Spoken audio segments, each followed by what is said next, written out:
Hi friends, welcome to the Manohar jobs Adda YouTube channel.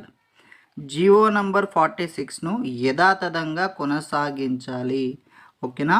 Jio number 46ను యథాతథంగా కొనసాగించాలంటూ మనకు ఈరోజు వెలుగు న్యూస్ పేపర్లో అయితే న్యూస్ రావడం జరిగిందండి. ఎంపికైన కానిస్టేబుల్ అభ్యర్థుల ఆవేదన. ఏదైతే జియో నంబర్ 46 ఉందో దాన్ని యథాతథంగా కొనసాగించాలని ఎంపికైన అభ్యర్థులైతే ఆవేదన వ్యక్తం చేయడం జరిగిందండి. మొత్తం న్యూస్ చూసుకున్నట్లయితే జియో నంబర్ 46ను యథావిధిగా కొనసాగించాలని ఎంపికైన జగిత్యాల జిల్లా కానిస్టేబుల్ అభ్యర్థులు మీడియా ద్వారా ప్రభుత్వాన్ని కోరారు. అక్టోబర్లో రిజల్ట్ వచ్చాయని కొందరు జాబ్ రాని వారు నోటిఫికేషన్పై తప్పుడు కేసులు వేస్తూ కాలయాపన చేయడంతో తాము మానసికంగా ఆర్థికంగా ఇబ్బందులు పడుతున్నామన్నారు.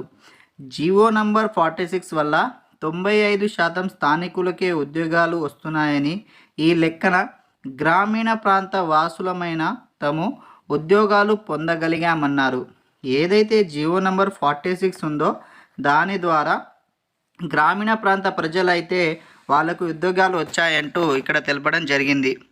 గవర్నమెంట్ తొందరగా ఈ రిక్రూట్మెంట్ని పూర్తి చేయాలని కోరారు. ఓకేనా? Thank you for watching Manohar jobs Adda YouTube channel. మరిన్ని జాబ్స్ అప్డేట్ కొరకు మనోహర్ జాబ్స్ అడ్డా యూట్యూబ్ ఛానల్ని సబ్స్క్రైబ్ చేసుకోండి.